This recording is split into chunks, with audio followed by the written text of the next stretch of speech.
and it's not there. And so finally we've got a piece of this American pride. And of course this is the Enterprise, named after the Starship Enterprise from Star Trek.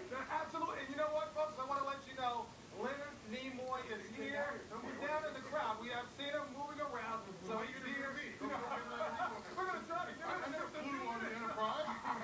You got to get him. You got a lot of value out of the Enterprise in the future, Tim. Yeah, well, so, the shuttle showed that we can make reusable launch vehicles. I'm like chomping at the bit for the next generation of these, and there's this gap.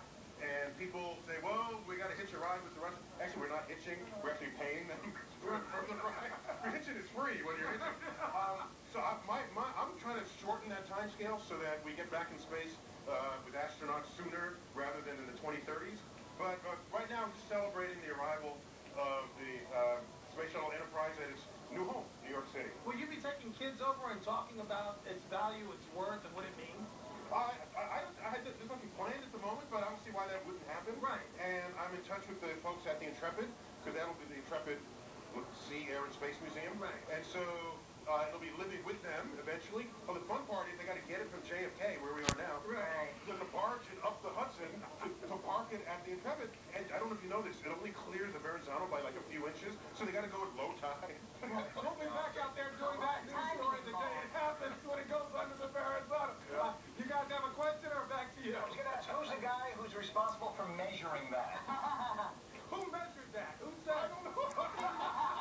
They should have astronomer for that. Somebody paid everyone to well. Oh, we don't want that. We have Joe Nolan doing stories on that. No, that don't work. Oh, we know he won't be the one measuring. What a pleasure to hear from Dr. Gross. That's great. Thank you so much. And right now we're told this is heading northbound from Newark to Teterboro. So this is in New Jersey right now, and eventually it's going to make its way around the tri-state in the loop and curve up and around and down, heading toward ultimately just east of JFK by TRACON, which is the traffic control, right? Where they're just east of JFK before it comes around for a landing. And as we're looking at the shot, you can see the back of people's heads, but holding up the binoculars, checking it out. It has not yet gotten to Rosedale, Queens, and that's where Matt Kozar is, though. Waiting for it along. I would imagine you have a fair amount of people with you. That's right, Laura. You probably heard a big, huge jetliner fly right overhead. We have our cameras pointed at the horizon. We are patiently waiting for the shuttle to fly over, along with several dozen people. I'm standing right now with Artie Raslich, who has worked for Delta for, you said, 15 years. You're telling me that you're surprised with the wind today. Watching these planes, what are you seeing? Well, they said that at 10 miles an hour they might not land, and I've been reading all the blogs and checking things out. It's really windy here, so it's going to be, I'm sure it's going to go well, but... And Artie, it seems a bit like bird watching. You have your Canon with the telephoto lens. You're checking out everything on the horizon. Why did you come out here today? Well, this is amazing. I mean, people are pulling their kids out of school. I mean, this is historic. It's really amazing. And the last time this flew over was, what, June 10th, 1983? So, chances are it's not going to be on a plane again in our lifetime. Well, a spectacular sight, and we are in Rosedale, standing on the porch of the Bay House restaurant, surrounded by 24 people, all staring at the horizon, waiting for the Space Shuttle Enterprise to pass us, and it'll land at 31L. Artie was telling me that is the longest runway, Brett, the 4-mile runway at JFK.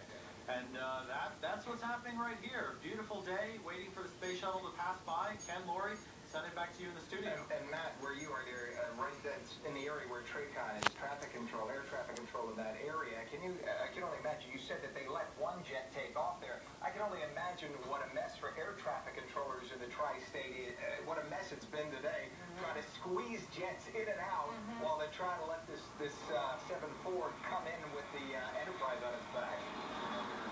Indeed. I mean, sorry, a 747 just flew right overhead. We are in the path of these passenger jets. We've seen several JetBlue airlines fly overhead, and it is an incredible task that they have to juggle today. But I was speaking with one gentleman. He told me that at JFK, every 1 minute and 34 seconds, another plane is landing. So that's what they have to juggle. Yeah. But they have made clear this runway, runway 31F. Okay, trying to synchronize everything, right? All right, thank you, Matt. We'll check back with you a little later. In the meantime, let's head back out to JFK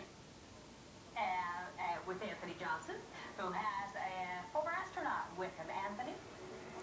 Yeah, hey, Lori, we're out here. Of course, there's a big cargo plane right behind us. Just imagine that plane you might see off in the distance with another craft on top of it. We're going to see that out here very shortly. That's when the Enterprise arrives here at Kennedy. We're talking to one of the former astronauts, Mario Ronco. Yes, sir. And you flew on Atlantis in 91 and Endeavor in 93 and 1996. So this must be a very big day for you. Very big day for New York. A little bittersweet for myself and probably most of the rest of the astronauts who flew on the shuttle.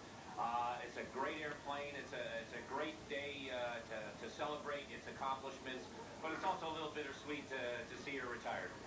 This program comes to an end. Yes, sir. Yes, sir. What can you tell us? I mean, you were inside. You were maneuvering that aircraft. Tell us about it. What's so special about it? Well, what amazed me the most about the shuttle is when we were actually in orbit, the precision with which you could come close to, let's say, another orbiting object that you would rendezvous with.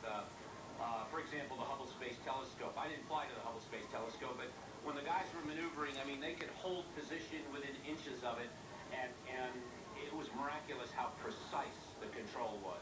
And of course, this vehicle that's coming here today, this was the prototype for everything. What makes this one so important? Well, this one was, Joe Engel is here. This one was the prototype that allowed us to fly it in the atmosphere off the back of the 747 to learn how it would fly in the atmosphere and how we were to land it. We learned so much from it. And one of the ironies of it, it was supposed to be the first shuttle to fly into space. It actually never did. Sadly, the USS Enterprise wasn't in space, but it allowed all the others after it to fly very well to do so.